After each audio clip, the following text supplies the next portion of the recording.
Thank you. I want you all to answer this question.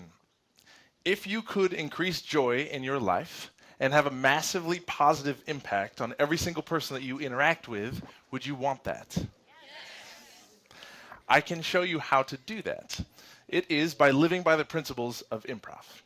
My name is Galen Emanuele, and I am an improviser. Improv completely changed who I am and changed the way that I view the world and the way that I interact with every single person in my life. I know that it can do the same for you, so come with me for a moment as we explore that. Who here has had a conversation where you tell somebody that you are going on vacation and they respond by saying, "Oh, you suck, I hate you"? Yes. Who here knows someone in their life that you can think of right now, top of your mind, that if you have an idea, something you're really excited about, really stoked or jazzed, and you go and tell this person about it, they will shoot it down? You know that before you even bring it up to them. They'll say something negative and they'll suck all the excitement out of the idea and shoot it down, no matter how positive it is or any of that stuff. Yes? You all know somebody like that. They're everywhere. I have a story about that. A couple years ago, I was doing a workshop for a company about company culture and improv and using in improv the way that we communicate and how we impact each other as we connect. And this guy, after the workshop, came up to me, Ian, and told me his story. Ian was planning on running a marathon. Never run a marathon before in his life. He was super excited about it. He had friends that were supportive. And he called his dad to tell him about the idea. And this is how the conversation went. "Hey, Dad, I'm thinking about running this marathon." And his dad immediately responded with, "Oh, really? Ooh, are you sure? Well, I don't know." And proceeded to tell him about how running is bad for your body and it's miserable and what's the point of a marathon, you can't win anything, etc.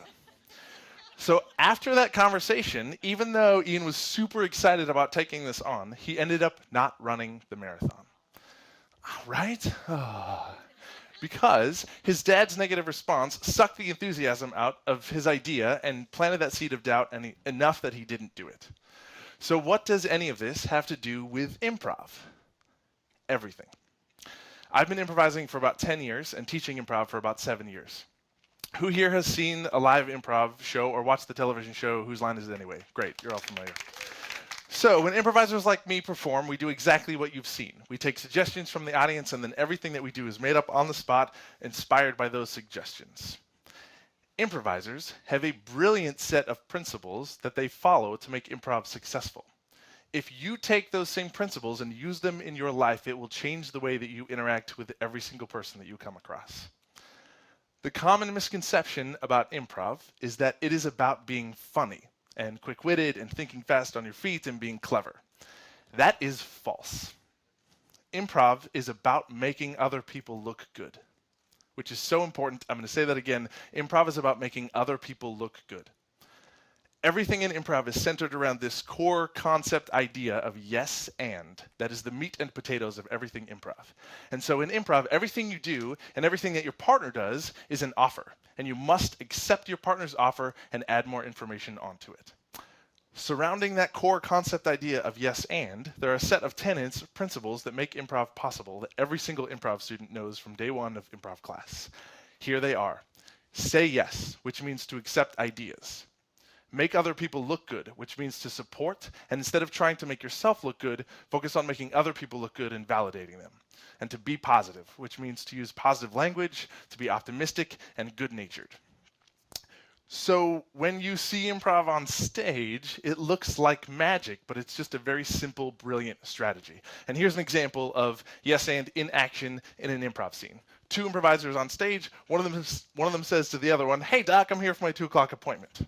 The other improviser would respond something along the lines of, "Oh great, come on in, have a seat, your brain's over here, let's get started with the transplant." Right?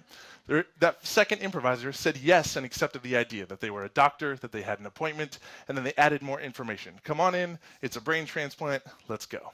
So the opposite of that in improv is what we call a block, which is to say no to an idea. Here's an example of that. Improviser 1, "Hey Doc, I'm here for my 2 o'clock appointment." Improviser 2, "What are you talking about? I'm not a doctor, I'm just a squid in the ocean here." Right? That is a block. The second improviser said no and rejected the idea of the first improviser. It's a no-no. It is the only thing you cannot do in improv is to say no. Because when you say no, you halt progress and you destroy an idea.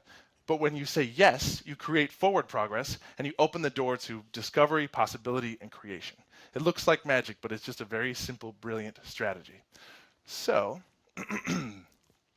if you use those same principles of yes and in your life, you will impact positively the way that you connect and deal with every single person that you come in contact with.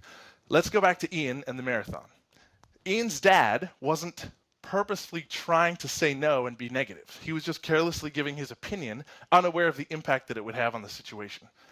And what actually, the truth of it is that his dad would have been proud of him if he ran the marathon, right? Ian would have been proud of himself for taking something new on and accomplishing it. So let's take a look at what actually happened. Ian's dad acted the opposite of yes and. Say yes. He didn't. He rejected the idea immediately. Make other people look good. He wasn't trying to make Ian look good. He was trying to make himself look good by coming across as the voice of reason and being knowledgeable about running, right? And being wise and giving advice and being positive. He could have said something positive. Instead, he said a bunch of negative things and destroyed the idea of running it. So if Ian's dad instead was an improviser, dedicated his life to living by the principles of yes and, here's how that conversation could have looked. Hey, Dad, I'm thinking about running a marathon. That's awesome. You're going to be great.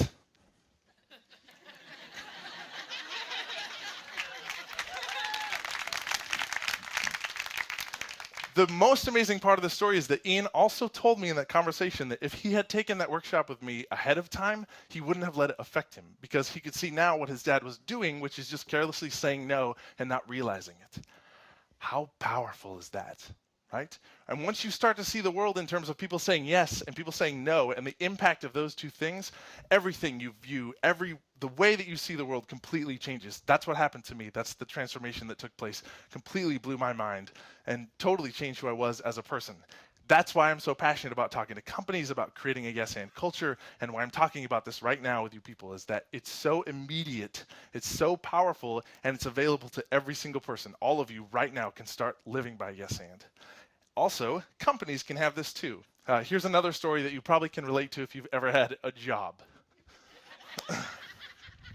A woman told me about a problem in her building where she came around a corner and saw an employee that was walking over a piece of paper that was on the ground. She thought he had dropped it. So when she asked him, his response was, "Oh, no, that's not mine, but I'm not going to pick it up. It's not my job." That situation escalated to this guy ended up calling the maintenance department to have them pick up the trash that was on the ground. The maintenance department shows up to find one single piece of paper on the floor that anybody could have picked up, right? So that guy, frustrated, chews out the guy that called him. Now those employees don't like each other. They go back and tell other employees about that. Now these two departments don't like each other. It escalates. It's ridiculous. But how familiar is that? Right? You've all experienced something equally ridiculous in a work environment. Work environments can be so toxic. But if that company and that employee was dedicated to an intentional yes and culture, he could have just picked up the piece of paper, no problem, right? There was an offer to pick it up. He could have said yes, and by doing so, he would have made the maintenance department look good and supported them. He could have chosen to be positive instead of saying, "That's not my job," right? And when you choose to live your life with yes and, I'm telling you, it changes the way that you see everything in life forever. This is the red pill. It is the matrix, people. To prove that this is a choice, I'm going to teach you a fun game that you can play on somebody. The next time you have an interaction with anyone, I want you to choose ahead of time that you're going to use yes and on them without them knowing about it, right? So you just say yes to everything, make them look good, and be positive. And then feel what it feels like to say yes to this person and watch from an outside perspective how that impacts this person and what their experience is with you. It's unbelievable. If you want to have a better marriage, try that. Get a glimpse of what it would feel like if you made an effort to create a yes and marriage. It's incredible. We're all going to do something right now because I want you to be able to practice this before you go try it on somebody else. So I'm going to say a bunch of things to you, and every person in this room, you're all going to say, "That's awesome," to everything that I say. Yeah. Okay, are you ready? Okay. I'm thinking about running a marathon. I'm going on vacation next month. I want to make dinner with you. I'm sad. Rude. Now that you know how to wield this power, you must wield it responsibly. Remember the guy that we talked about in the very beginning that you could think of at the top of your mind that says no to everything? Do not be that person. Don't be the person that opens your mouth and says something negative. Instead, be the person who thinks of something positive to say, who says yes and accepts ideas, right? Think of a reason why something can work instead of immediately why it won't work. Lift people up around you and do it every single time you open your mouth. You can. You absolutely can. And this is not about you saying yes to everything in your life or being fake or pretending that you're happy all the time. That's not possible. This is real life. What yes and is about you being conscious and aware and taking responsibility for the impact that you have on every single person that you interact with. There is a way to say yes to somebody to make them feel like crap. Fine, I'll go on a hike with you. Technically, that's a yes. And there's a yes and way to say no to somebody that makes them feel like, I heard what you said, I considered you, you're important to me, right? I'd love to hang out with you and spend some time. I'm not excited about going on a hike, but maybe we can do something else. It is possible for you to say yes to a person and no to an idea, and that's important. Consciously, please choose to live your life by a yes and principle. You will increase joy in your life. You'll have a massively positive impact on every single person that you interact with. You'll have a better marriage. You'll have better friendships. You'll have a better working environment. It's simple and it's worth it. I promise you. Choose yes and. Say yes, make other people look good, and be positive. Thank you.